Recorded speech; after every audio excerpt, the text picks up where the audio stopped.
So on Saturday in the training, we talked about social emotional development and how to support young children when they have really strong feelings. And one of the things that several parents raised is how uncomfortable it is for them when their child is expressing big feelings, mainly negative ones, whether it's frustration or sadness or anger. So the message that I gave parents, and I would like you to just, if it comes up in a home visit, I want you to have a point of reference to what was said so that you can continue to support the parents.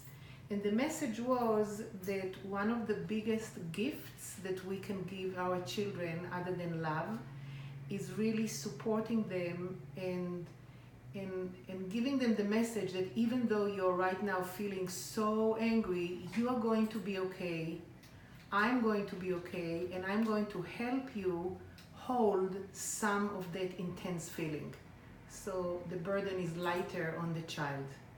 And we gave an example that I'll give you now because that example, resonated with all parents. So you had plans on the weekend, let's say to go and visit grandma or to go to the beach or whatever, a plan, and you had to cancel it.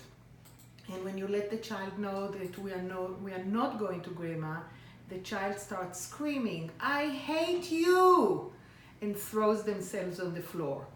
And then we paused and asked parents, how does it make you feel? And all the parents said it makes them feel disrespectful, angry, and guilty for having to change the plan. And I proposed 3 steps in how to deal with this incident, but it could be any other incident that causes an intense feeling.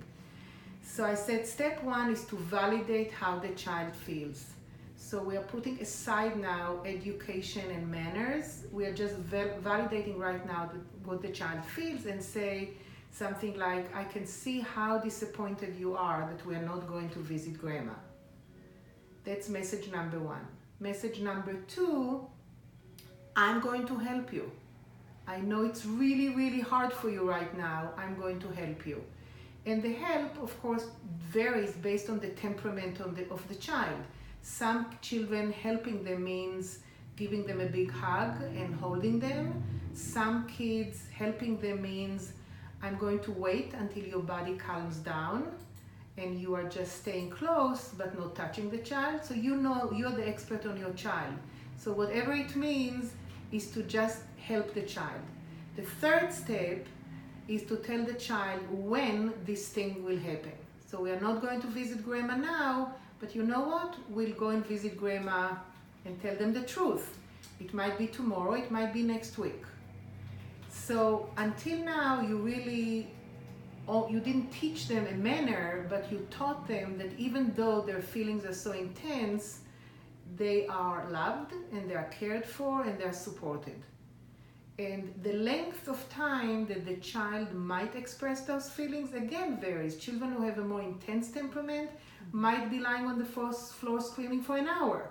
And children who have a more mild temperament might be easily distracted and forget about it after 5 minutes. The key is to just give the child a safe space to feel those feelings.